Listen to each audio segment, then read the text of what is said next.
জানিয়ে দিলাম আমি আল্লাহ রাব্বুল আলামিন কোরআনে কারীমের ভিতরে ঘোষণা করে দিলাম, কোরআনে কারীমের ভিতরে ঘোষণা করে দিলাম, ভাই ভাইকে চিনতে পারবে না, ছেলে মাকে চিনতে পারবে না, মা ছেলেকে চিনতে পারবে না, বাবা ছেলেকে চিনতে পারবে না, ছেলে বাবাকে চিনতে পারবে না। যেই স্ত্রীর জন্য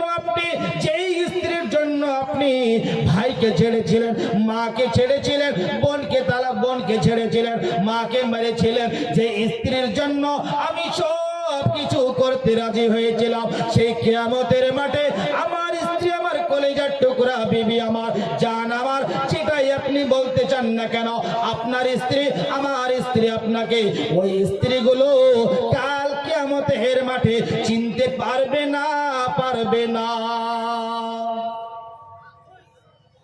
আপনি যতই কিছু করেন না কেন, ওই মাঠে আপনার ভাই ভাই হতে পারবে না। আপনার মা, জননী মা আপনাকে চিনতে পারবে না, বাবা চিনতে পারবে না, স্ত্রী চিনতে পারলো না।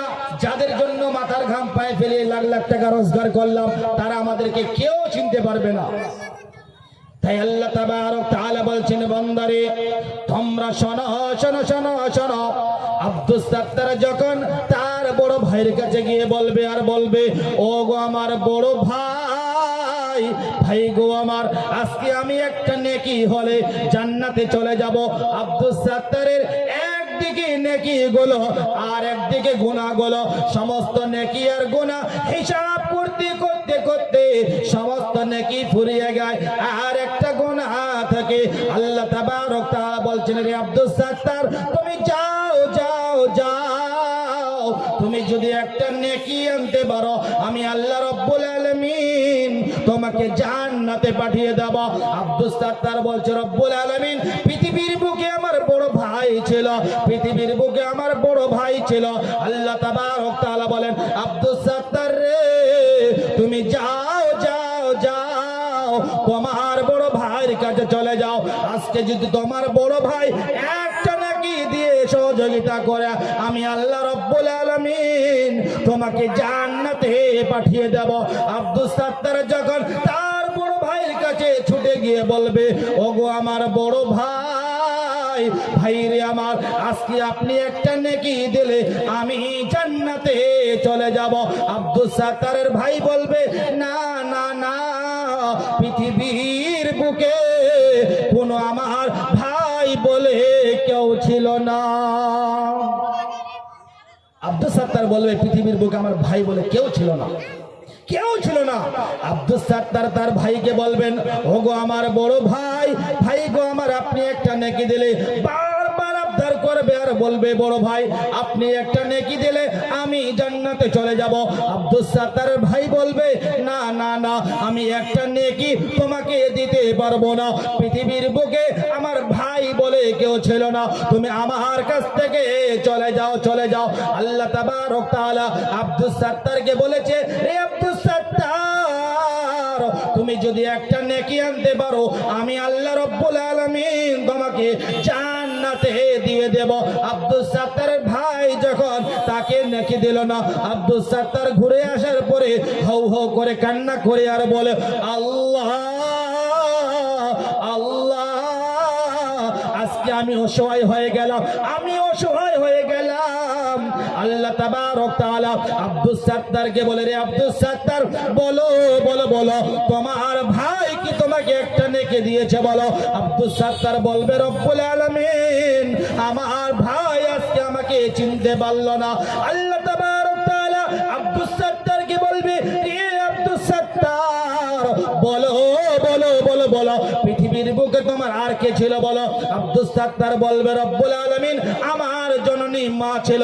যাও যাও যাও, তোমার জননী মায়ের কাছে চলে যাও, তোমার জননী মা যদি একটা নেকি দিয়ে তোমাকে সহযোগিতা করে, আমি আল্লাহ রাব্বুল আলামিন তোমাকে জান্নাতে পাঠিয়ে দেব। আব্দুস সাত্তার ছুটতে ছুটতে ছুটতে ছুটতে তার জননী মায়ের সামনে গিয়ে পড়ে যায়, কান্না করবে, ওরে আমার জননী মা, মারে আমার জননী মা, ওরে আমার জননী মা, আজকে আমি একটা নেকির জন্য জান্নাতে যেতে পারছি না। আল্লাহ তাবারক তাআলা বলেছেন, রে আব্দুস সাত্তার, তুমি যদি একটা নেকি আনতে পারো, আমি আল্লাহ রাব্বুল আলামিন তোমাকে জান্নাত দিয়ে দেব।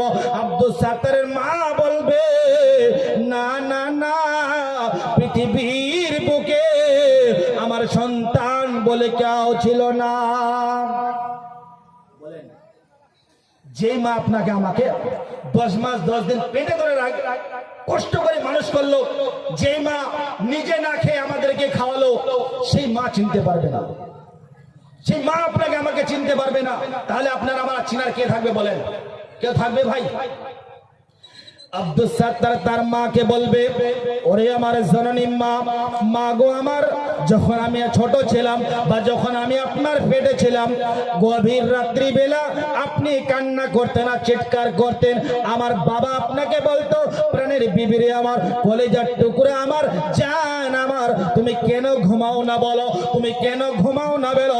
আপনি বলতেন, ওরে আমার প্রাণের স্বামী আমার, আপনার সন্তান আমার পেটের ভিতরে লাথালাথি করতেছে, তার জ্বালায় আর যন্ত্রণায় আমার ঘুম আসে না।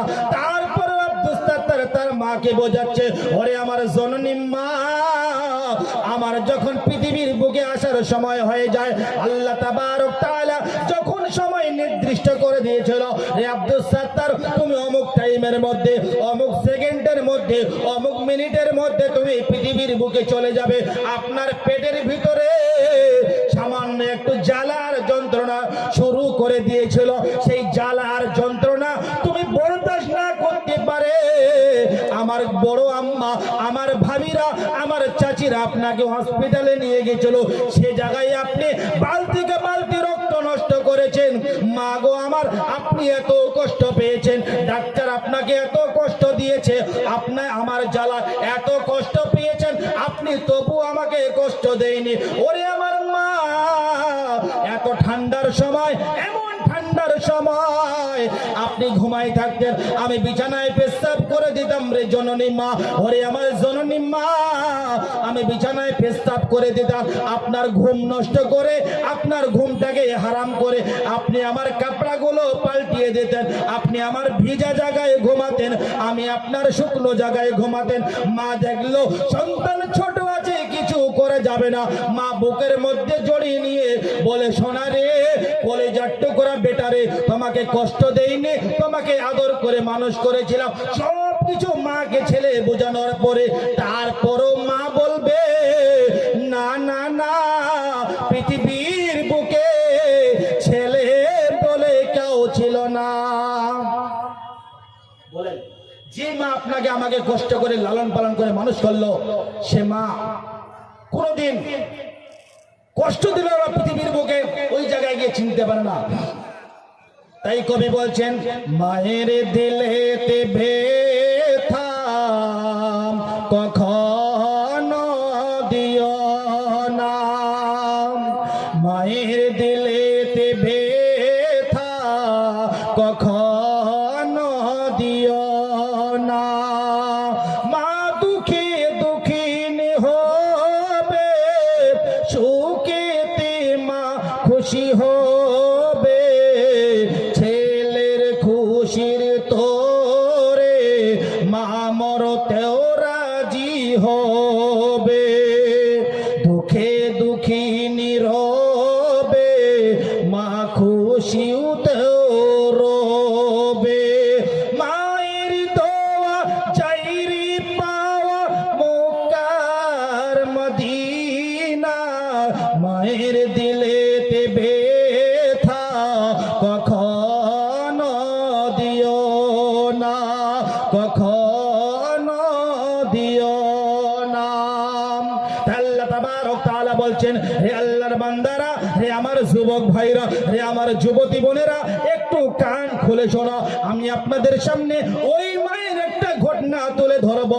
আব্দুল মালিক ছোট্ট ছিল, আব্দুল মালিক ছোট্ট ছিল, তার বাবা বয়স্ক হয়েছিল, তারপরে কিছুদিন তার বাবা অন্ধকার কবরে চলে যায়, মৃত্যু হয়ে যায়, অন্ধকার কবরে চলে যাওয়ার পরে আব্দুল মালিকের মা বসে হাউ হাউ করে কান্না করে আর বলে, আব্দুল মালিক রে, ওরে আমার কলেজার টুকরা বেটা রে, বেটা তোমার বাবা চলে গেল, আমি বিধবা হয়ে গেলাম, বেটা আজকে পৃথিবীর বুকে আমার রব, আমার আল্লাহ তোমাকে এমন বলে মালিকের দুই চোখ দিয়ে টপ টপ করে পানি ঝরতো। আব্দুল মালিকের মা ওই সন্তানের জন্য আল্লাহর কাছে ফরিয়াদ চাইতো, আল্লাহ আল্লাহ গো আমার সন্তানকে ভালো করে দাও, আল্লাহ আমার সন্তানকে ভালো করে দাও। এইভাবে আব্দুল মালিকের মা গভীর রাত্রে বেলা উঠে কান্না করতো আর আল্লাহর কাছে দোয়া চাইতো।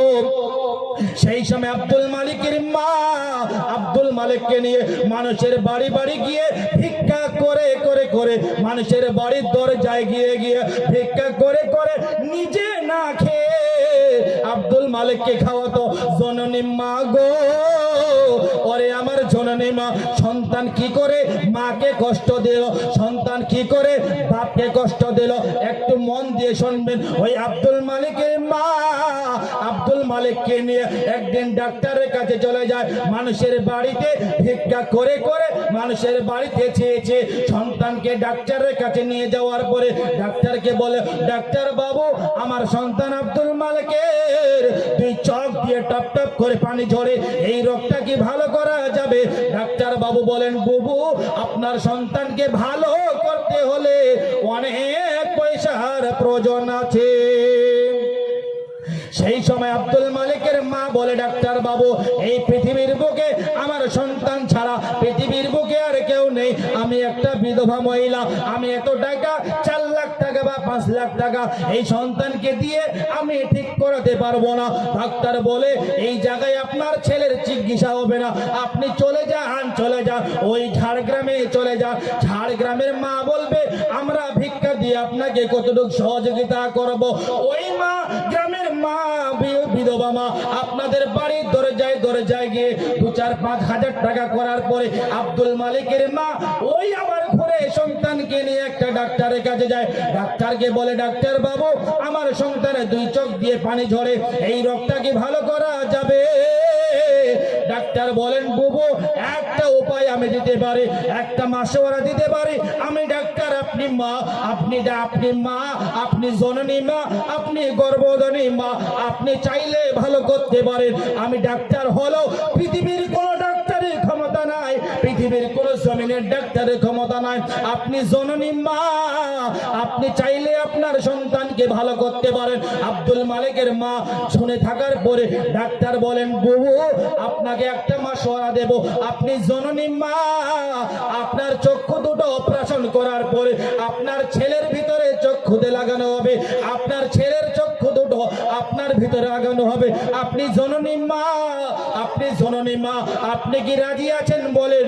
মা বলে, ডাক্তার বাবু আমি লাব্বাইক, আমি রাজি আছি, আমি তো বয়স্ক হয়ে গেছি, আমি আর কয়দিন বাঁচবো এই পৃথিবীর বুকে, আমার সন্তান ছাড়া এই পৃথিবীর জমিনে আমার সন্তান ছাড়া আর কেউ নাই।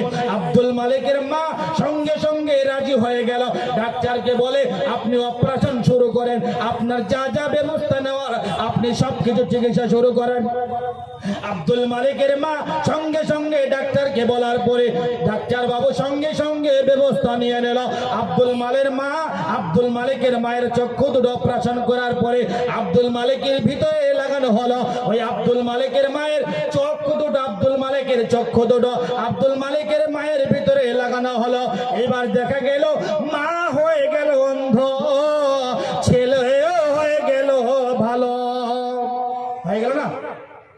বলেন, মা ছিল ভালো, ছেলে ছিল অন্ধ। এবার দেখা গেল মায়ের চক্ষু দুটো ছেলের ভিতরে লাগা হলো। ছেলে ভালো হবে না খারাপ হবে? ভালো হবে। মা কি হবে? ভালো। মা অন্ধ হয়ে গেল। যে জননী মা কষ্ট করে চক্ষু দুটো দান করলো, জীবন দিতেও রাজি হয়ে যায়। আজকে যদি দেখা যায় ঝাড়বাড়ে কোনো একটা ছেলে না বলে 10 বছরের ছেলে দিল্লি চলে গেল, তার মা কি চুপ করে থাকে না? কান্না করবে 3-4 দিন চলে চলবে না, রান্না হবে না তার বাড়িতে। আমার বাড়িতে হয়নি, আমরা যখন ছোট ছিলাম আমার দাদা না বলে চলে গেছিল, পয়সা করে কিছু নিয়ে চলে যায়নি, এমনি চলে গেছে। আমরা নিজেরাই 5 ভাই বোন, আমরা যে যেটা পেতাম খেয়ে নিতাম। তখন কি করবো, মা রান্না করে না, খেতেই হবে, ছেলের সঙ্গে কান্না করছে। সেই রূপ আব্দুল মালিকের মা আব্দুল মালিককে চক্ষু দুটা দান করার পরে এই আব্দুল মালিকের জন্য আবার মানুষের বাড়ির দরজায় যাওয়ার পরে মানুষের বাড়ির দরজায় যাওয়ার পরে ভিক্ষা করে আব্দুল মালিকের জন্য কিছু পয়সা জমা করেছিল।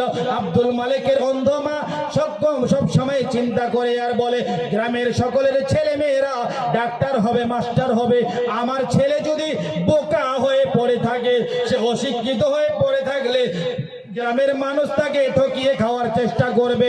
এইভাবে আব্দুল মালিকের মা পয়সা রোজগার করে আব্দুল মালিককে একটা স্কুলে ভর্তি করায়, মিশনে ভর্তি করানোর পরে সে আব্দুল মালিক পড়াশোনা চালিয়ে অনেক দূর এগিয়ে যাওয়ার পরে আব্দুল মালিকের যখন চাকরির সময় হয়ে আসছিল, আব্দুল মালিক চাকরির জন্য চলে গেল রায়গঞ্জ শহরে। মনে করেন রায়গঞ্জ শহরে যাওয়ার পরে আব্দুল মালিক সে জায়গায় চাকরি পেয়ে সে জায়গায় সুন্দর একটা মেয়ে দেখে বিবাহ করার পরে আব্দুল মালিক সে জায়গায় সুন্দর করে সংসার করেছে।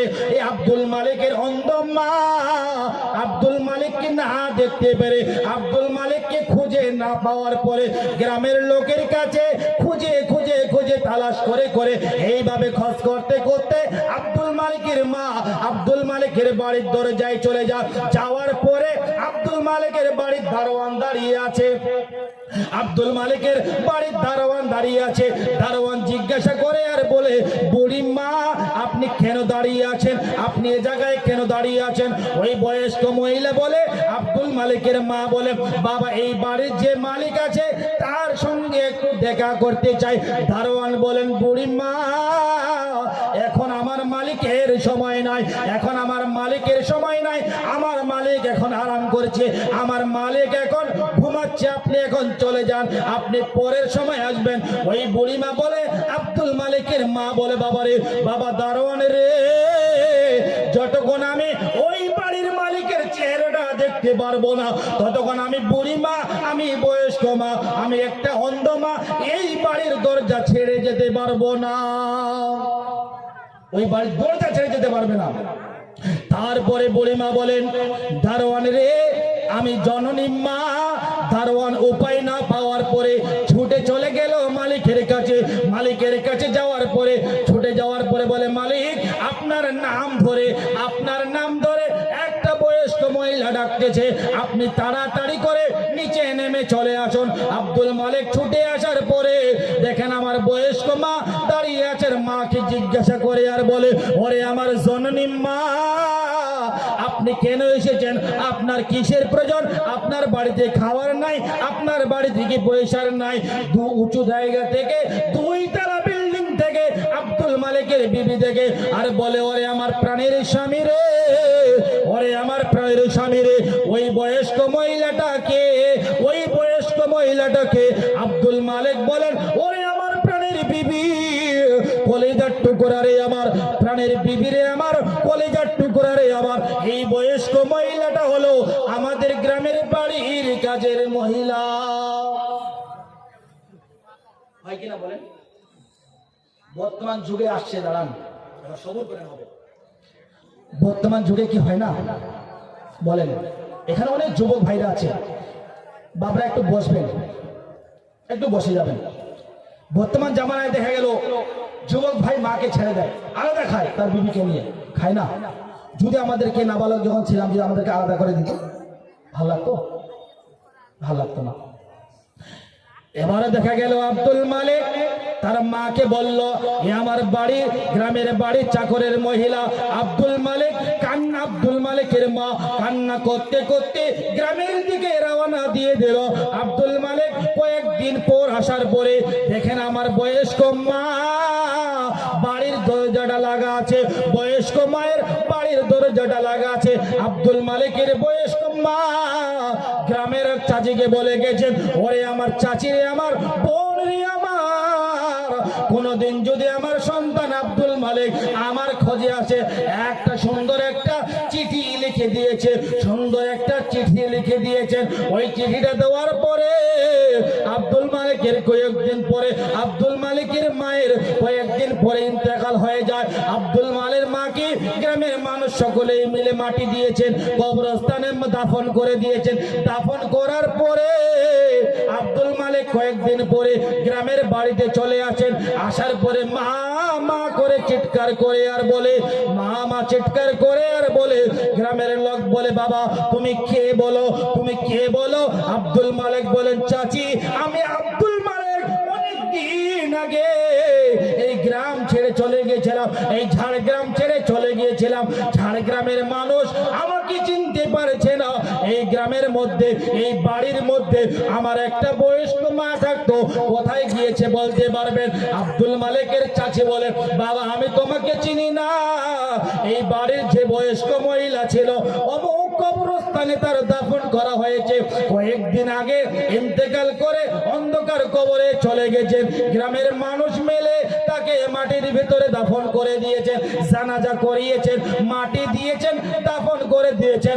আব্দুল মালিক তার মায়ের কবরটা জড়িয়ে ধরে আর হাউ হাউ করে কান্না করে আর বলে, ওরে আমার জননী মা, মারে আমার জননী, আমি কত ভুল করেছি, আমি কত পাপ করেছি, মা আমাকে ক্ষমা করে দাও। ওরে আমার জননী মা, আমাকে ক্ষমা করে দাও। এই কান্না করতে করতে আব্দুল মালিক যখন কবরস্থান থেকে বাড়ি ফিরে আসার পরে একটা বয়স্ক মহিলা আব্দুল মালিককে বলে, বাবা এই চিঠিটা দেখো, তোমার মা দিয়ে গেছিল। আব্দুল মালিকের মা একটা চিঠির ভিতরে লিখেছে, ওরে আমার কলেজার টুকরা বেটা, ওরে আমার কলেজার টুকরা বেটা, বেটা তোর জন্য আমি মানুষের বাড়ির দরজায় গিয়ে গিয়ে ভিক্ষা করে করে তোকে খাইয়েছিলাম। বেটারে আমি তোকে চোখ দুটা দান করেছিলাম, আমি ভেবেছিলাম বয়স্ক হয়ে গেলে তুই আমাকে ইনকাম করে খাওয়াবি, বেটা তুই আমাকে ইনকাম করে খাওয়াবে। বেটা তোর বাড়ির দরজায় গিয়েছিলাম, তোর স্ত্রীকে বলেছিলে, তোর স্ত্রীকে বিল বলেছিলে, তোর স্ত্রীকে তুই এত ভালোবাসে, তুই তার মাকে পরিচয় দিলি না, তোর স্ত্রীর সামনে বলেছিলি যে তোর একটা বাড়ির চাকরের মহিলা। বেটা তুই কোনোদিন ভালো জায়গায় যেতে পারবি না। মা যদি বদলে ভালো জায়গায় যেতে পারবে? তাই কবি বলছেন, কি করলি রে ভবে এসে, কি করলি রে ভবে এসে, মায়ার জাল গেলি ফেসে, জিবিরাইল এসে ধরবে কোষে, কে বাঁচাবে তোর প্রাণ? ওরে মুসলমান তোরা হারাস না ঈমান, ওরে মুসলমান তোরা হারাস না ঈমান। যদি করো নামাজ রোজা, যদি করো নামাজ রোজা, থাকিবি রে তোর পাপের বোঝা। যদি করো নামাজ রোজা, থাকবে না তোর পাপের বোঝা।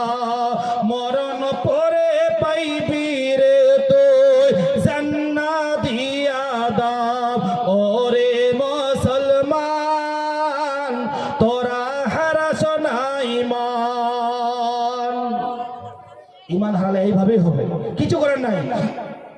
তারপরে আল্লাহ তাবারক তাআলা বলেন, আমি কোরআনে কারীমের ভিতরে আরো ঘোষণা করে দিয়েছি আর বলছে, বিসমিল্লাহির রহমানির রহিম, আইনামা তাকুনু ইদরিকুমুল মাউত ওয়ালাউ কুনতুম ফি বুরুদিন মুশাইয়্যিদা।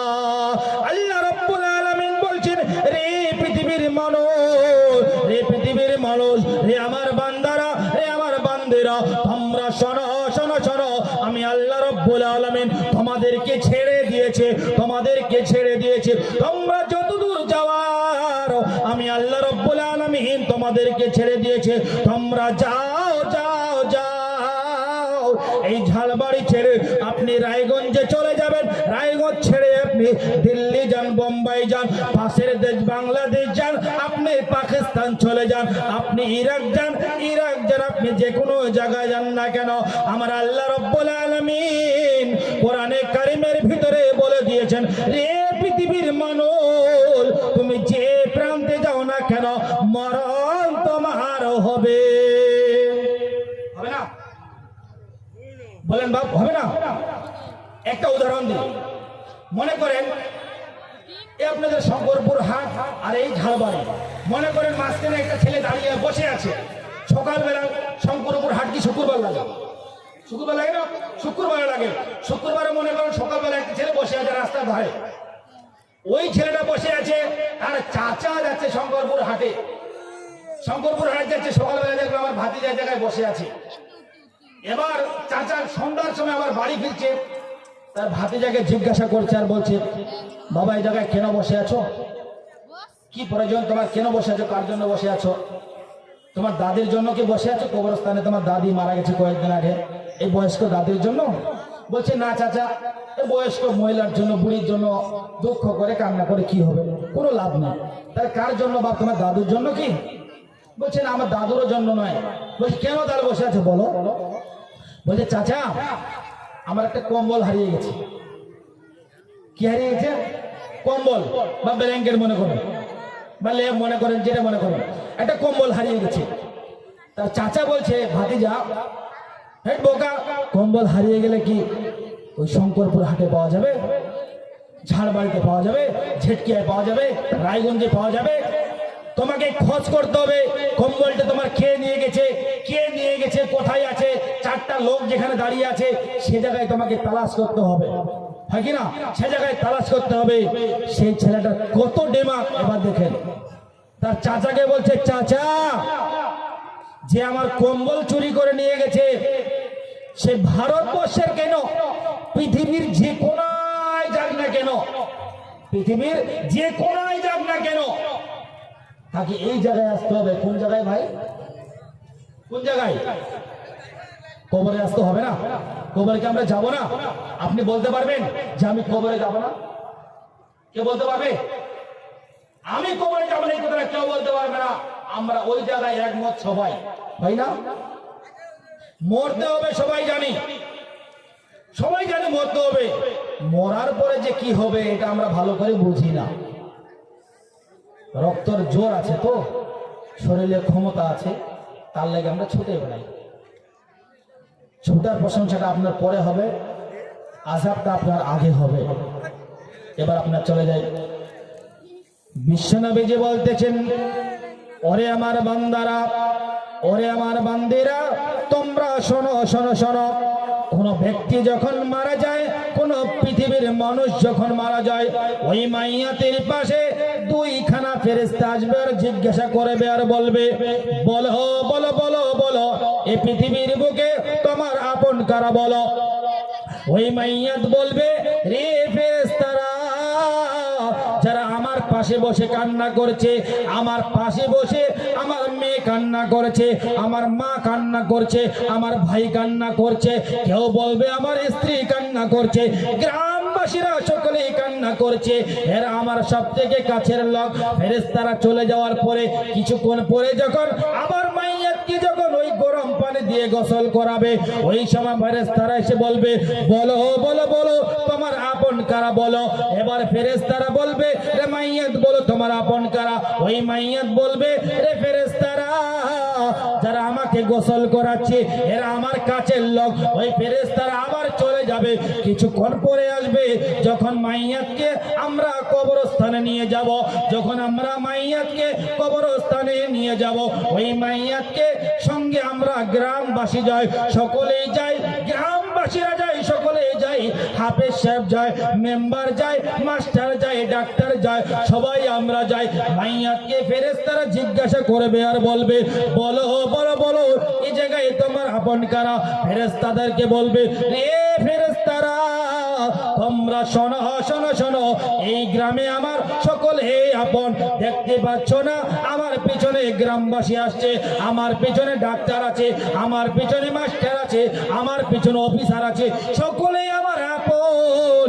মাইয়াতকে যখন কবরের ভিতরে নিয়ে যাবে, পৃথিবীর বুক থেকে মাইয়াতকে যখন অন্ধকার কবরে নিয়ে যাব, ওই মাইয়াতের সঙ্গে তিনখানা জিনিস সঙ্গে যাবে। কি কি বলতে পারবেন?